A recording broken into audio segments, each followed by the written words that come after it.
Tere tulemast PC Sitera webinarile. Mina olen Erki Rebane, töötan ettevõttes projektijuhina ja täna oleme kutsunud külla meie hea kliendi Kodupaberist, Kodupaberi tegevjuht Valdek Kamp. Ja teisel pool on siis meie konsultant Indrek Tikva ja tahtsime teile täna rääkida sellest, et mida me oleme siin koos Kodupaberiga viimase poolaasta jooksul teinud. Valdek oli siis meil tellija ja Indrek oli teostaja ja mina juhtisin seda asja, et kõik saaks õigel ajal tehtud. Ennem kui me hakkame rääkima, et mida me siis ära tegime ja kuhu me jõudsime ja kuidas meil läks, et ma annan Valdekule võimaluse meie kuulajatele siis tutvustada, et mis ettevõttega on tegemist, et võib-olla kõik ei tea ja kes teab, saab natuke rohkem teada. Tere ka minu poolt. Olen siis Kodupaber AS tegevjuht. Kodupaber on pika ajalooga müügi ja distributsiooni ettevõte üle 30 aasta. Oleme Eesti turul toimetanud. Ja meil on 3 suurt osakonda. Meil on jaekliendi osakond ja jaekliendi osakonna all me ise mõtestame siis Eesti suuri jaekette ja kõiki nagu kliente, kus siis saab lõpptarbija minna riiulilt toote haarata. Ja need tooted, mida me nendele klientidele müüme, on siis kodukeemiast kuni sukkpükste sokkideni välja. Teine suur osakond on meil käsimüügiravimid. Seal me oleme ühe tootja esindajad. Meil on Good Distribution Practice, meil on kogu see juriidiline ja praktiline raamistik, et Eesti turul siis hulgimüüjatele müüa käsimüügiravimeid. Ja neid me käitleme ka füüsiliselt ka oma laos. Ja 3. osakond on siis ärikliendi osakond ja nende all me mõtestame siis kõiki ärikliente, kellele me müüme kaupu, teenuseid, masinaid, mida siis äriklient oma tegevuseks ise ära kasutab. See on siis nagu oma tarbija. Kas on see siis puhastus, teenindusettevõtted, kes koristavad objekte, kas see on siis restoran või kohaliku omavalitsuse asutus, kes koristab oma ruume ja nii edasi. Seal on ka meie siis tootenomenklatuur on väiksest koristuslapist või imepärasest ärahuulutrapi konksust kuni suure peale istutava koristusmasina. Väga põnev ala. Sa ei maininud, ma tean, et üsna hiljuti, mitte nüüd viimaste nädalate jooksul, aga umbes aasta tagasi vist, kui ma õieti tean, te tegite väikese rebrandingu, et ettevõtte nimi jäi samaks, aga kaubamärk muutus, et võib-olla paari lausega selleks, kes te nüüd olete nii-öelda brändi mõttes ja miks just nii? Jah, juriidiline nimi on Kodupaber AS ja nii nagu ma enne kirjeldasin ära kõik need erinevad 3 sammast, mis meil on, siis Kodupaber, mis on meie algusaja nimi, siis selle alla enam 3 tegevust väga hästi ei mahu. Et kui istud üle laua, räägid ravimitest või räägid seal puhastusmasinatest, siis see nimi Kodupaber on natukene võõras. Ja tahtmata, aga sellises keskpikas, pikemas perspektiivis tahame me vaadata ka suuremalt kui ainult Eesti, siis seda enam see Kodupaber jääb liiga väikseks ja tegime rebrandingu, nimeks on Aren ja sellega jätkame edasi. Selge, aga nüüd on lühiülevaade olemas, et millega kodupaber tegeleb, aga tegelikult jah, me tahame rääkida sellest, et meie ju Petses ITERAS tegutseme majandustarkvara juurutamise ja arendusega ja loomulikult, kui me räägime tööst, mida sai viimasel poolel aastal tehtud, siis on seotud just selle valdkonnaga. Et 15 päeva tagasi, 31. märtsil aitasime siis kodupaberil minna üle Business Centrali kõige värskemale versioonile, pilvelahendusele ja siis ajalugu oli see, et te tulite Microsofti toote pealt, mis ennem kandis nime NAV. See oli siis aasta 2009 versioon, et võib-olla räägid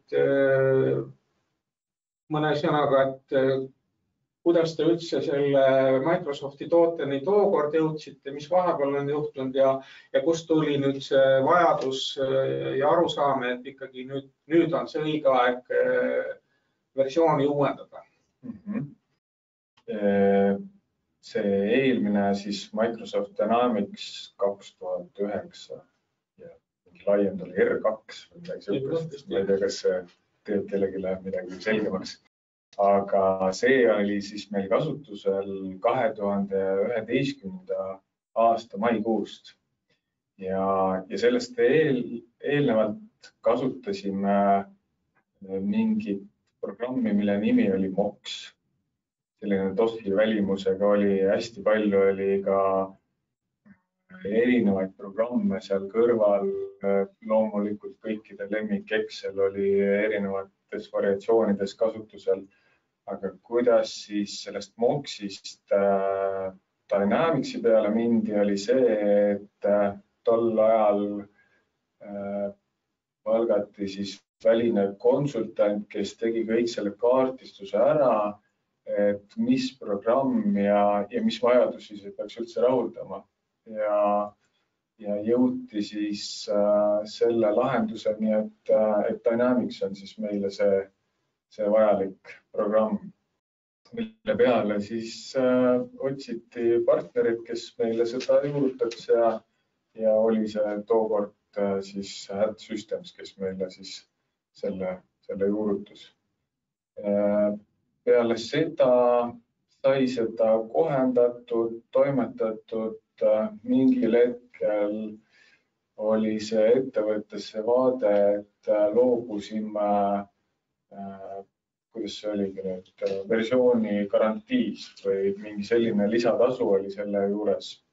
Ja mina ei olnud nende otsuste juures, ma tol ajal olin logistikajuht ettevõttes, ma ei tea neid taustasid, et siis juba tuli ITERA mängu oma siis selle Dynamicsi toega, et kus te pakkusite siis sellele meie vanale programmile tuge. Aga jah, et kuna me olime lõpetanud ära selle garantii, ITERA pakkus küll tuge ja nagu ma mäletan, siis sel ajal oli hästi jõuliselt arenesid kõiksugused EDI lahendused, et klientide poolt tulid nõuded küll 4 doki tarvis ja muud sellist, et kus ITERA ulatas oma abikäe ja arendas meil seda tausta. Aga suures pildis oli nagu paari aastaga oli ring peale tehtud, tähtsad momendid olid lahendatud meie jaoks seal programmis ja nii ta oli. Jõuame nüüd siis 2011 oli jah selle programmi live ja nagu ikka tarkvaraga on see, et see ei ole see, et sa teed selle valmis ja nüüd ta on sul ja töötab. Maailm areneb edasi, IT veel kiiremini ja jõuame nüüd selleni, et selline moment nagu end of line sellele Dynamicsile, kus siis enam turvapaikasid ei väljastanud Microsoft, kus üldse igasugune tugi kaob ära. Ma usun, et te oskate paremini, Indrek oskab võib-olla seda tausta avada, et meile tuli seda informatsiooni, et arendajadki, kes oskaksid Dynamics Navi näppida või mingit probleemi seal lahendada, et Eesti turul väga palju ei ole. Kõik hakkavad uut tegema ja siis see vana läheb meelest ära. Nii, ja siis ongi, et vaikselt vaatad, et sa ei saa seda programmi avada maailmale. Sul on mingisugused siis algse litsentsi ostuga seotud mingisugused kitsendused. Dynamicsil olid mingid view'd. Tänapäeval on ju kasutatakse kõiksugused API liidesed, kuidas sa saad siis kas veebiga või mis iganes ühendusi sealt teha. Siis olid sellel Dynamicsil olid view'd. Ja ala lõpmata igast asja, kui sa oled nagu kuskil koosolekul, tahad mingisugused ärilist vajadust, siis on mingi vajadus selle jaoks, näed, et ERP-is oleks vaja teha mingi arendus. Ja ala lõpmata sa päädid selleni, et meil on selle view'de arv on piiratud. Me ei saa sinna rohkem mingit ligipääsu. Mingit sellist sõnastust. Ma ei ole nagu selle valdkonna spetsialist. Ma ei tea, aga kui mulle öeldakse, et sul on piirid enne ees, sa pead vaatama ja iga päev aina rohkem ja rohkem saad seda siis pidepunkti, et kuule, hakka nüüd mõtlema uue programmi peale. Sa ei saa avada seda maailmale, sa ei saa mingit normaalset veebi selle taustalle teha, eks ju, see on ju vereringe, mis ettevõttel on. Ja jõuame siis 2019. aastasse, kus siis tolleaegse tegevjuhiga kõrvuti siis olime ja plaalisime need variante, et mis on siis edasi minekul nüüd see kõige parem. Ja kuidagi tundus see, et see Dynamicsi või üldse Microsofti see vaade siis selle litsentsipoliitikale, et väike ja keskmise ettevõtte asi, et nagu ikka kallis on. Ja käisime siis turu peal ringi. Peab vahepeal mainima seda, et meil endal majas ei ole IT-juhti, et meil on kõik sisse ostetud IT-juhtimine. See ettevõtte pool oli ka kaasatud ja valisime siis programmi ja tol hetkel 2019 valisime siis, et hakkame vaikselt minema siis Odoo teed. Programm. Jah, mäletan seda aega, et meil oli siis nii-öelda lahkuminek tol hetkel. Ja siis vahepeal oli sellesama koroona aasta, siis see arendus oli vägagi sellises, ei liikunud väga. Siis tuli järgmisena ette see, et vana tegevjuht lahkus, mina astusin ametisse, hakkasin vaatama eelkõige, mis see programm ikka, kõigepealt vaatan niisugused kliendisuhted, tarnijasuhted üle, struktuurid, muud sellised, kogu aeg kuskil kuklas on ikka see, et programm, et see on ju vana, veeb on vana. Ja sai siis lahti sulatatud see Odoo arenduse teema. Aga see sai lahti sulatatud, edasi mindud, seal oli oma kaardistus ja sai ettevõtte poole pealt siis määratud konkreetselt siis peakasutaja. Tegingi konkreetselt struktuuris eraldi inimese, kelle igapäevatöö ongi toimetada siis kogu selle tõlkimisega. Siis kas siis sisse ostetud IT-juhtimise poole peale ja siis tarkvara arenduspartnerile. Käisime siis seda teed ja meie see tol hetkel välja valitud arenduspartner oli siis pigem mentaliteediga, et kuidas see ingliskeelne väljend on, et fake it till you make it, aga ta siis kunagi ei make inud. Ja sai siis omalt poolt võetud siis vastu otsus, et parem õudne lõpp kui lõput õudus.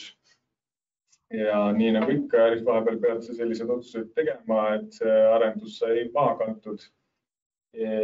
Ja siis jõuame eelmise aasta aprillikuusse, kus minu mäletamist mööda oli siis uuesti soojendasime suhted üles siis ITERA ja ühe teie konkurendiga, kus me siis eelkõige vaatasime kõigepealt, et okei, me proovisime selle Odooga ja nüüd lähme ikka edasi sellega, mis oli see Dynamics Nav ja mis on selle järeltuli olnud meile juba tuntud tee ja tegelikult me Dynamics Naviga tolleaegse meeskonnaga, kes meil oli, tol hetkel oli tegevjuht Marge Lambut ja IT-juht oli Markus Kulden, kes väga õnnestunult siis selle tol hetkel meil juurutasid, eks ju, meie poole pealt.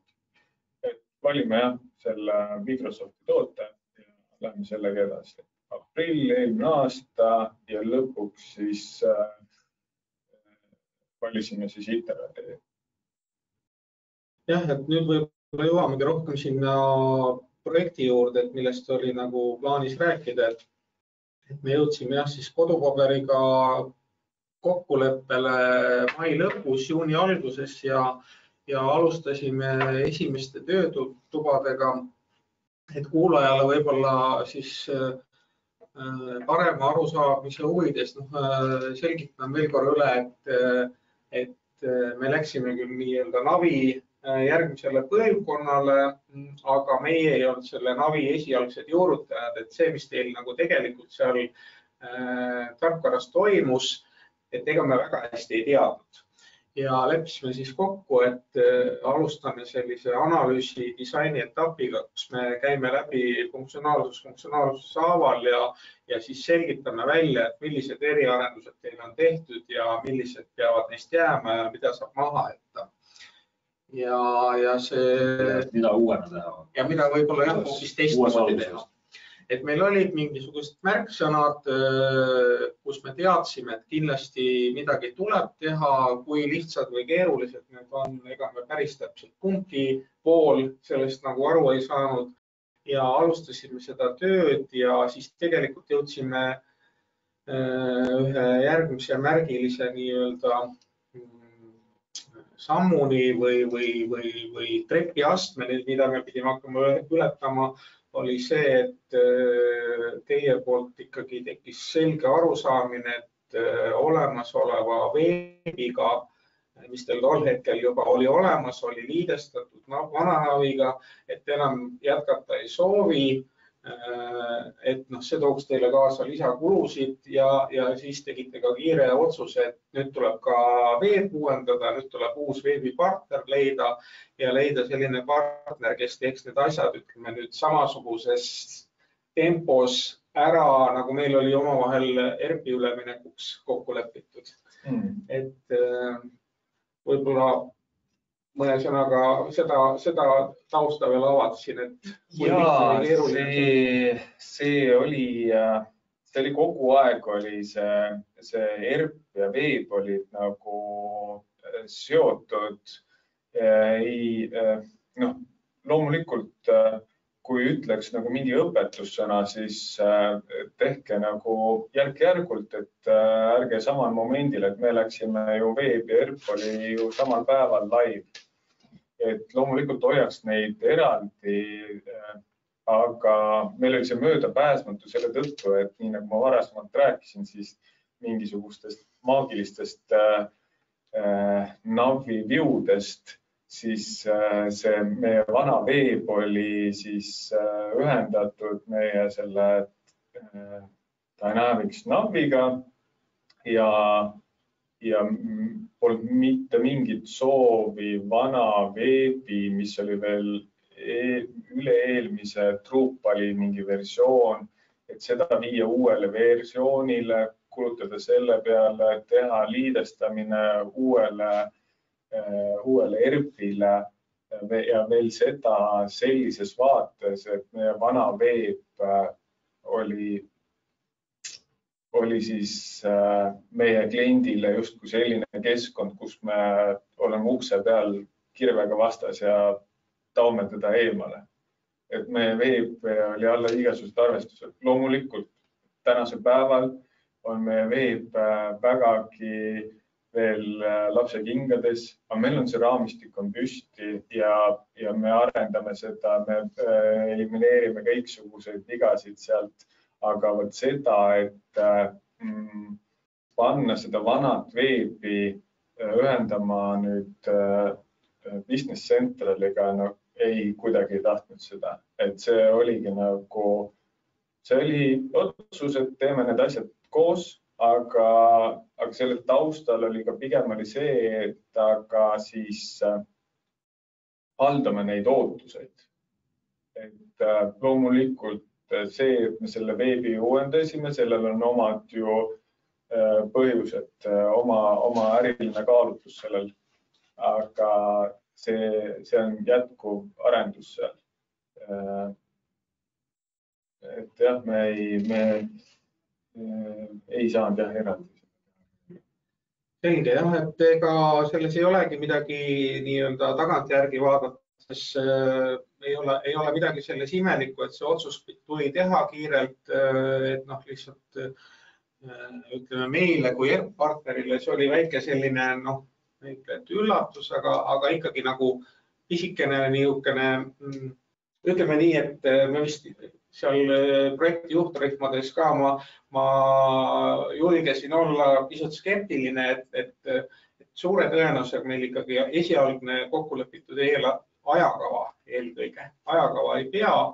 Ütleme, me kõik kolmelt poolt püüdsime, et see asi pädeks, aga meil tuli väike ikkagi kuuajaline nihe sisse ja see oli selles mõttes paratamatu nähtus, et ega siis alati on tore, kui projektid lähevad laivi sellel kuupäeval, mis on esialgselt kokku lepitud, aga ütleme nii suure muudatuse puhul oli see jah täna paratamatu, et pidime seda projekti go-live'i edasi lükkama ja see ilmselt nüüd võib tagantjärgi öelda, et ei ole kummagi jaoks probleem. Minu hinnangul see isegi ei olnud selles suhtes kuidagi varu kuupäev.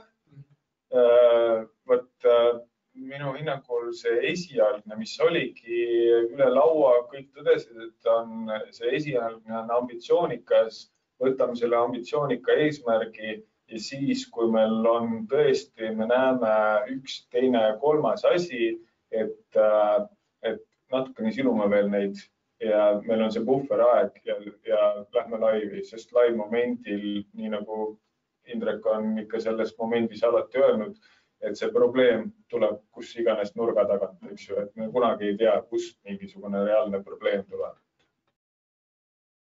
Et nüüd on räägitud sellest taustast ja kuidas me seda tööd alustasime, et ma hea meelega lükkaks nüüd selle teema sinna projekti nii-öelda reaalsesse keerukusse, et mis tegi projekti teostuse Indreku jaoks keeruliseks ja kuidas kodupaberi poolt vaadatuna see ülesande püstitus alguses oli, et kuidas need asjad pärast kokku jooksid, mis on lihtne, mis on keeruline, mis on teie jaoks oluline, mis on ärikriitiline, mis tuleb kindlasti ära teha, kust tingida ei saa, et kui me siin rääkisime, et vaatasime üle, mis vanas Navis on arendatud, et mida saab maha jätta, mida ei saa. Nüüd jõuame sinna, et mida kindlasti ei saa maha jätta. Et ma olen siin ennem kirjutanud mõned märksõnad, et oli see siis kampaania lahendus, hinnakirjade lahendus, et võib-olla räägiks natukene nendest asjadest, et miks niisugused asjad on olulised ja kas need on siis lihtsad või keerulised realiseerida. Et me teame, meie nii-öelda ERP-partnerina teame, et Business Central on võimekas platvorm, kuhu saab kõik asjad ära teha, aga kõik see ärategemine nõuab aega ja kliendi poolt vaadates ka raha. Et me tahame olla ka kindlad, et tehtud asjad on hästi kasutatud raha. Ärikriitiliselt ma ütleks, et põhiline asi selle juures on ikka see kampaania lahendus ja hinnakirjad. Et kui ma kõige alguses tutvustasin üldse meie tegevust, on see 3 erinevat osakonda täiesti eriilmenist, nagu ühe ettevõtte all 3 erinevat ettevõtet. Ja läbivalt on nendel vaja kasutada siis seda kampaaniat, on vaja kasutada hinnakirjasid. On see nii klientide poole peale, on see nii tarnijate poole peale, on ju erinevad mudelid, et võtame näiteks jae poole pealt, on tarnijad, kelle sortimendi me esindame Eestis puhtalt oma, mis on meile antud marginal. On tarnijad, kelle sortimenti me esindame Eestis siis kokku lepitud nagu service fee alusel. Siis räägime erinevatest klientide segmentidest, kõikidest nende erinevate osakonda poole pealt. Kõikidel nendel on erinevad kõik boonusmudelid, lepingulised allahindlused, kõik sellised asjad, et see kõik on vaja ühte suurt hinnakerja hierarhiasse sisse viia, nii et see oleks ka nagu keskselt hallatav ja see oleks ka loogiline.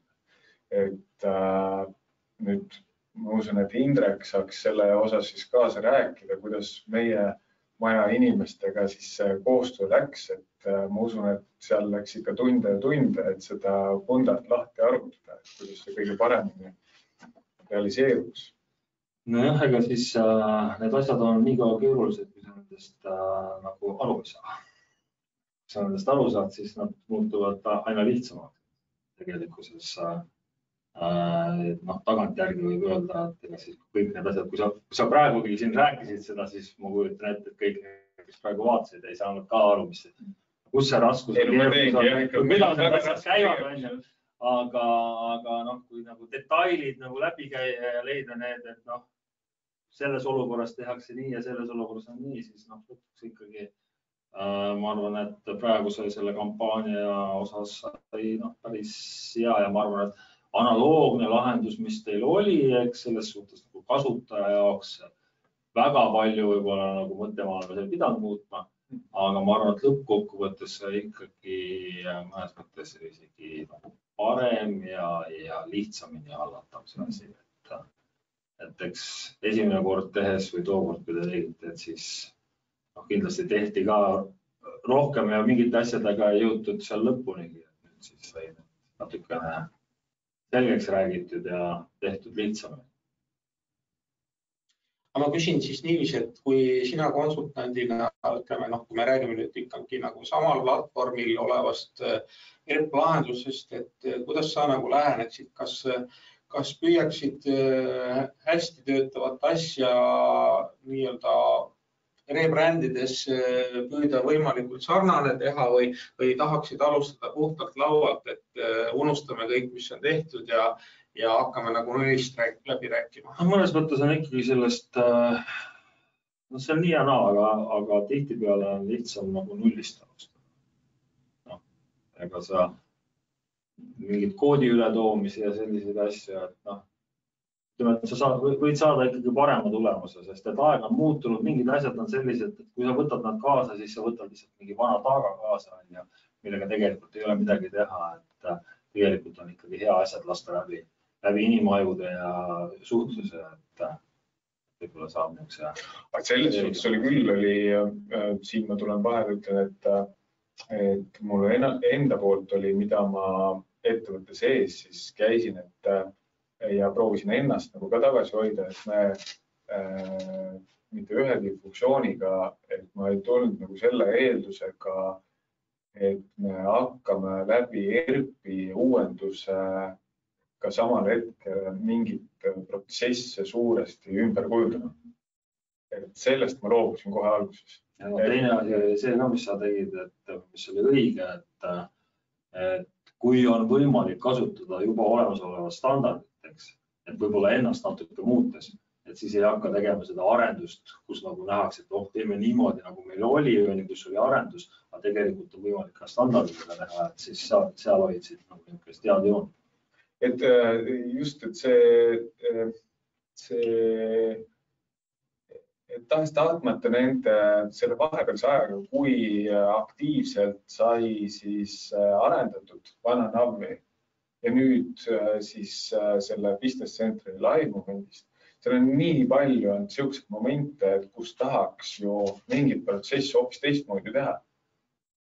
Aga jah, paneme Business Central veeb, kui paneks veel niimoodi, et struktuuri muudatused, mingisuguste protsesside optimeerimised, et nüüd hakkame live momendil hoopis teistmoodi tegema, siis see läheb kõik nagu liiga paljuks. Et juba see Web ja Business Center oli päris suur suutäis. Et jah, ma hoidsin nagu seda, et ärme nüüd sellega tege, et peale live momenti maailm pöörleb edasi ja hakkame siis järjest nagu paneme siis järgmisel, juba on ideed, eks ju, nii CRM-ide ja muude asjadega, et paneme selle järgmise pealkirja ja lähme ja võtame, kirjutame selle projekti, et kuidas me tahame edasi arendada midagi. Ma küsiks sellise küsimuse, sa mainisid siin korra, et mis aastal see kõik juhtus, et juba vist 2009 19 palkasid inimese, kes tegeles teil nii-öelda oli majas süsteemi nagu peakasutaja. Et kas selliseid projekte sinu arust on võimalik ellu viia, et sul ei ole majas peakasutajat, et seda teevad kõik, ma ei tea, 10 inimest oma põhitöö kõrvalt igaüks natukene jupitades või on nagu ikkagi vajalik peakasutaja olemasolu, et meie küll omalt poolt võime kinnitada, et meil on alati suhtlemine lihtsam, kui me seda teeme ühe inimesega, kes teab nagu kõikidest valdkondadest, kuidas seda nagu... Peakasutaja oli ka, mitte 2019, et 2022 lõpust, et ma ei soovitaks seda. Ma ei soovitaks ka, et nagu ilma peakasutajata oleneb kõik nagu ettevõtte suurusest ja sellest toimetamisest.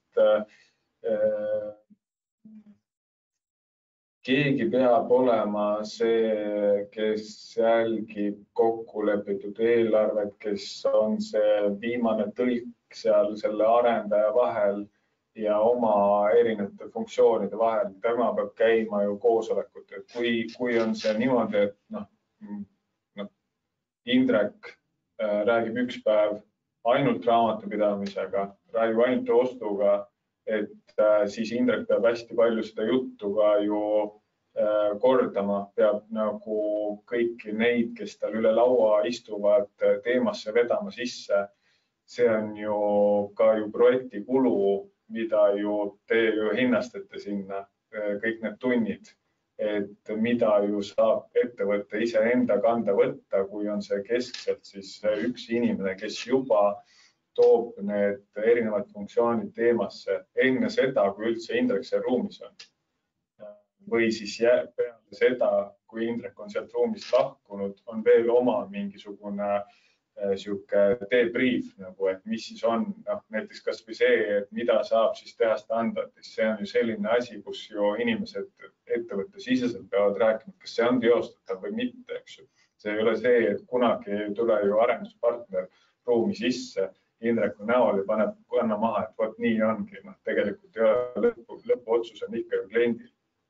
Et ma soovitan ikka seda peakasutaja teed ja siin selles osas ka, et mõelda, et sisse ostetav IT ja kuidagi seda lahendaks, ma ütlen, kulu poole peal,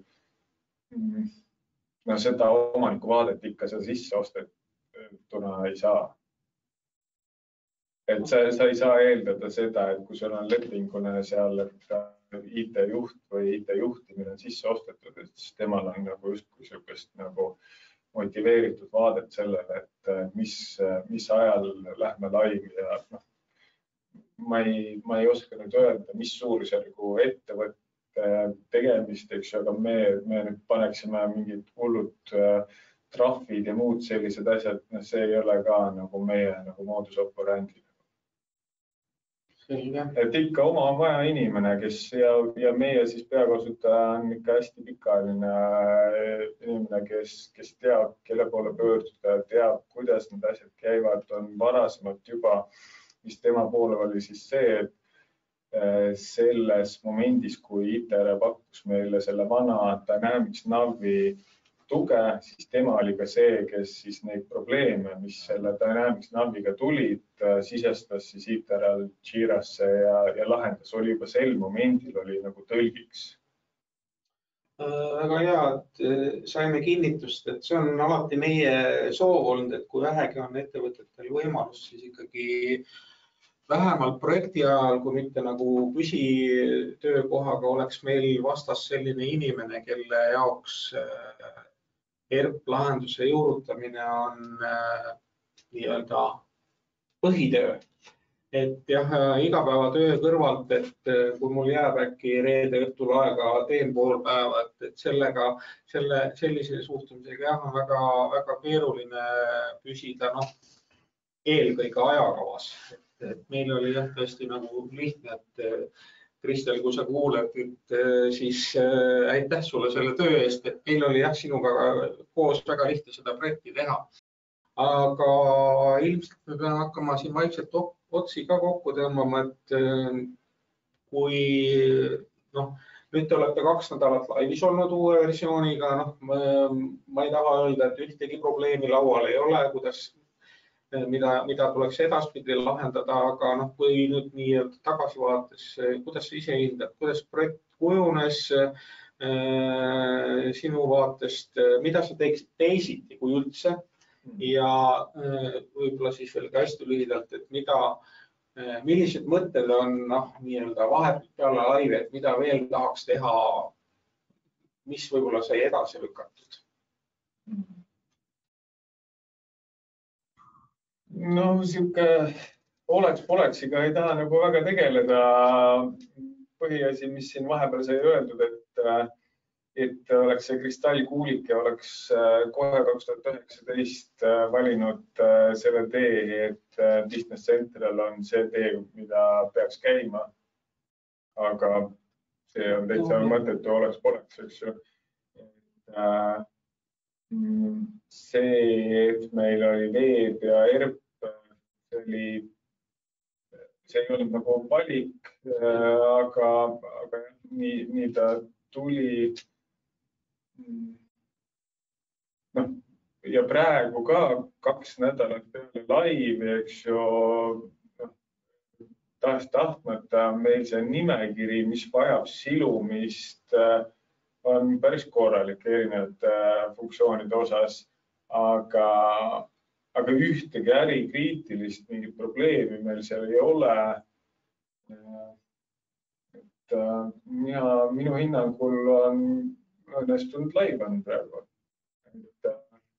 Et loomulikult peab ütlema tänu meie kannatlikele klientidele, kes kohe esimesel momendil ei saanud harjumuspäraselt meie tellimuskeskkonnast nii sujuvalt seda tellimust teha, nagu see oli 3 nädalat tagasi. Aga see ongi nagu ükstapuha, kuivõrd me näeme kõiki neid probleeme ette, kui palju me seda silume, siis minu kommunikatsioon ka enne laivi, et need inimesed, kes on põllul, kes on kliendiga vastakuti, siluga seda momenti, siis tegelikult praktiliselt kõik läbi ahela teavad, kõik ettevõtted teavad, et see IT-arendus ja need laivi minekud, et need on niisugused haprad momendid ja nagu seda eelduste juhtimist nagu peab seal olema. Et kui meie tarnijad, meie kliendid seda vahetavad, küll nagu kiristame hambaid, aga tegelikult me ju lõpuks teame, et see hetk on mööduv, läheb see kuu mööda, läheb 2 mööda ja need probleemid, mis sel hetkel olid, nagu on ületatud ja läheb pikaaegne koostöö läheb edasi. Et nii on ka eeldus meie headele klientidele, tarnijatele, ja praegusel hetkel peale 2 nädalat ei näe, et oleks tõesti mingid sellised suuri probleeme. Aga oleme kindlasti tänulikud, et vastavad kõik müügiesindajad saaksid selle informatsiooni, kui on ikka mingisugune koht, komakoht ja mingi asi, mingi nupuke vales kohas, siis see on ju see tagasiside, mida kõik ettevõtjad tahaksid saada. Nii, aga me oleme need mõtted teile edastanud, mida me planeerisime edastada, et loodame, et oli kasu ja kui on küsimusi, siis neid võib kas või kirjalikult hiljem edastada, et Itera meili aadressil ja tõenäoliselt ka kodupaberi aadressil tuleb see vastus, kui Areni aadressil, jah. aren.ee. Aga aitäh kuulamast ja aitäh Valdek, et said tulla ja Indrek, et osalesid ja järgmise korrani. Aitäh.